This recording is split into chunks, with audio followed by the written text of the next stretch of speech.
अदालतों से इस समय अजीब अजीब फैसले आ रहे हैं।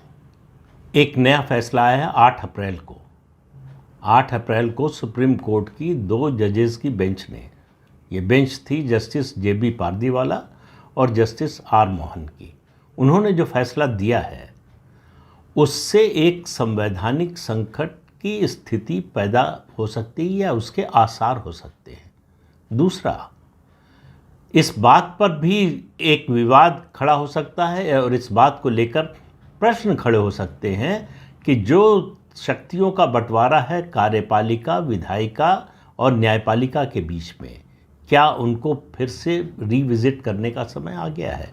जिस तरह से सुप्रीम कोर्ट कार्यपालिका और विधायिका की शक्तियों में हस्तक्षेप कर रहा है, जिस तरह से वो लगातार इंक्रोचमेंट कर रहा है उनकी शक्तियों का, उसके बाद ये सवाल और ज़्यादा मौजू हो जाता है और ज़्यादा प्रासंगिक हो जाता है। ये फैसला पहले तो जान लीजिए कि किस बारे में है। आपको मालूम है कि तमिलनाडु के गवर्नर और तमिलनाडु की राज्य सरकार के बीच में लंबे समय से एक विवाद चल रहा था कि विधानसभा से जो प्रस्ताव पारित हुए यानी विधेयक पारित हुए, उनको गवर्नर ने रोक रखा था और लंबे समय तक रोकने के बाद राष्ट्रपति को भेज दिया। राष्ट्रपति के यहाँ से भी कोई फैसला नहीं हुआ। अब देखिए, जो गवर्नर है वो विधानसभा का विधायिका का हिस्सा होता है। जो विधायिका बनती है वो अगर जो है वहाँ पर बाईकैमरल हाउस है तो दोनों हाउसेस, और बाईकैमरल नहीं है तो फिर विधानसभा और राज्यपाल ये मिलकर जो है विधायिका बनते हैं। क्योंकि विधानसभा कोई प्रस्ताव विधेयक पास करती है, वो भेजती है राज्यपाल के पास। राज्यपाल जब उसको मंजूरी देते हैं, उस पर अपने दस्तखत करते हैं, तब वो कानून बनता है। इसी तरह से व्यवस्था है राष्ट्रीय स्तर पर कि संसद के दोनों सदनों और राष्ट्रपति को मिलाकर संघ बनता है, यानी भारत बनता है।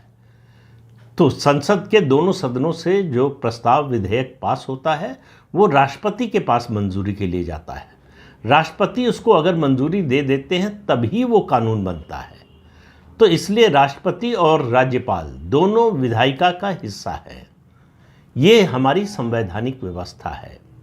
संविधान में एक अनुच्छेद है 143 जिसमें ये अधिकार है राष्ट्रपति को कि कोई संवैधानिक मामला हो, कानूनी मुद्दे पर कोई संवैधानिक मामला बनता हो अगर, तो राष्ट्रपति उच्च न्यायालय से उस पर सलाह मांग सकते हैं।